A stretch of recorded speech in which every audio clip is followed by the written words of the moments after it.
I highly hope that the people that clicked on this video are in two groups. Number one, they are people that are subscribed to my channel that watch my content because they enjoy to hear what I have to say, and they overall want to see what I put out. The other group is for aspiring writers out there. I know there are many of you that are hoping to get into the craft, and I feel like I'm in a liable position because I'm obviously not old, I'm obviously not super young, and I would like to, in an unspecified way, give you my advice because I'm not going to specify what I write under or any of my novels personally or really anything other than generalized advice that can maybe help you write, because I have to say that number one, before I get into what this video is going to be about, if you are not an observant person, it's going to be very difficult for you to become a writer, because I feel like good stories are able to breathe through a sense of not necessarily experience. It doesn't have to be experience. In fact, most great stories are forged by people who heard something, who saw something, who was told something. I know for a fact that many of the stories that I have told have been based on people telling me things.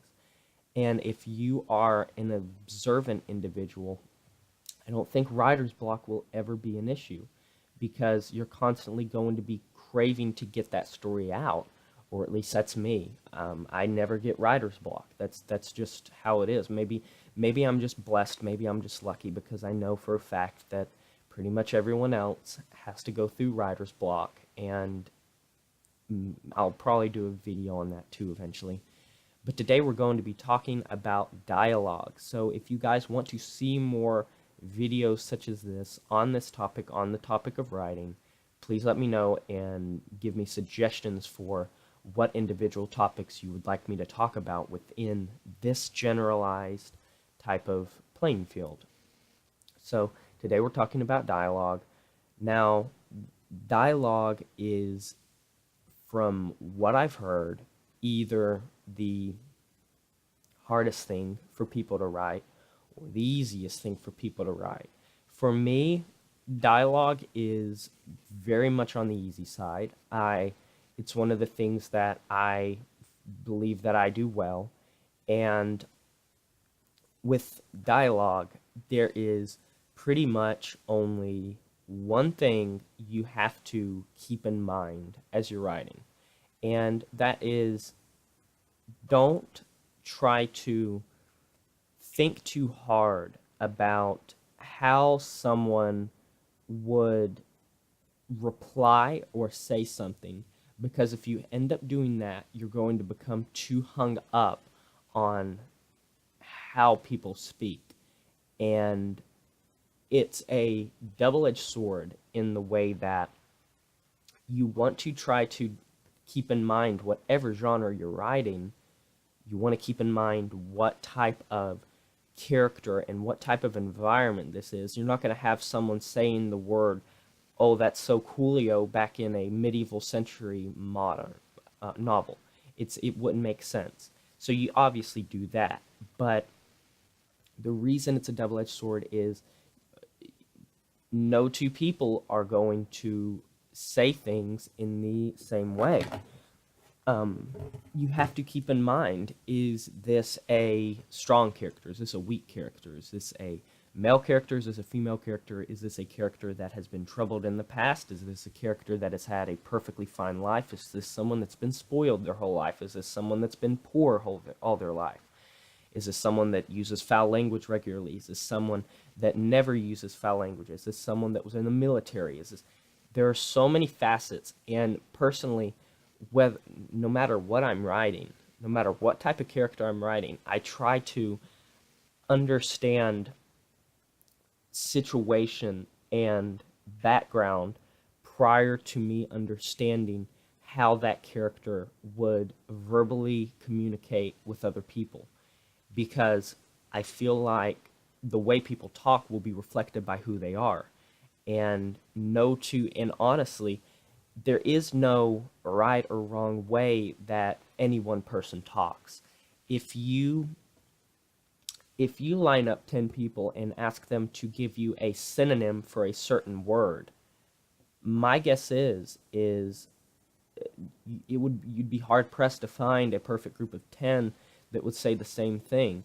Like if you lined up, say, 10 people and said, give me a synonym for, and you were separate, you kept them separate, and you took them to a room and said, give me a synonym for happy, you would probably get people saying delighted. You'd probably get people saying joyous. You'd probably get people saying glad. You get what I mean? It's just people don't respond the same way to the same things.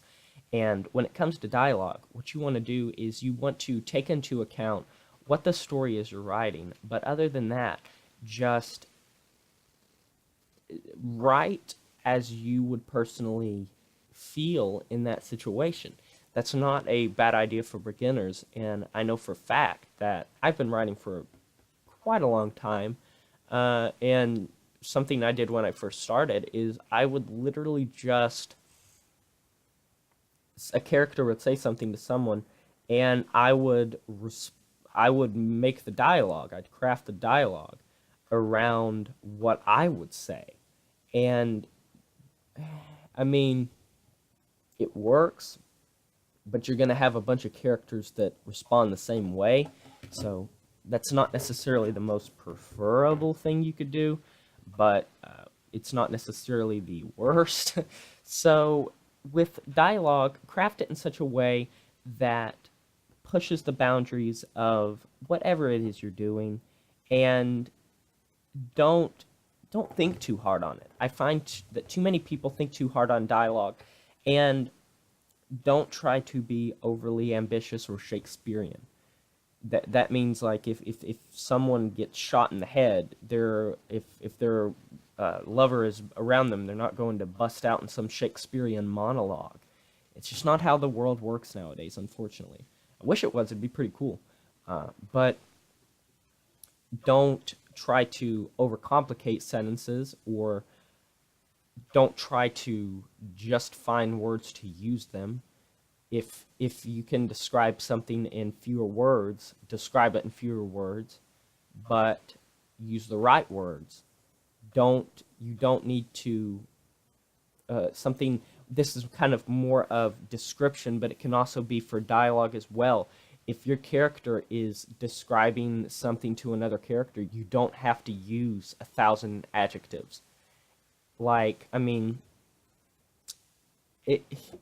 you can, because that's where the fine line between realism and fiction meets. Sorry, I have hiccups. It's where the fine line meets, because there are going to be some people like that.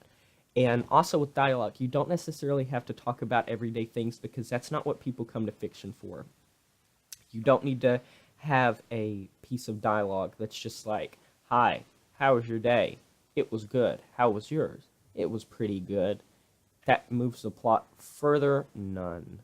And you want to try to make dialogue that does one of three things: furthers the plot in some way, reveals some sort of point to either the character, the situation, or someone else, or is some sort of driving force for another character. And it's hard to do, and it's subtle, and readers won't know. I'll tell you one thing, is readers, unless they're a reader that is a writer as well, they're not going to necessarily appreciate a lot of little subtle nuances you put inside your books, but they're there, and if you want them to be. And yeah, I mean, there's a lot more to say about dialogue. Maybe I'll do a part 2 of this video, but that's all I'm going to talk about for right now, guys. I'll talk to you guys later. This has been Jay Morse Review. Let me know if you want to see more videos like this. Talk to you later. Keep it high, keep it tight. Signing off, saying farewell.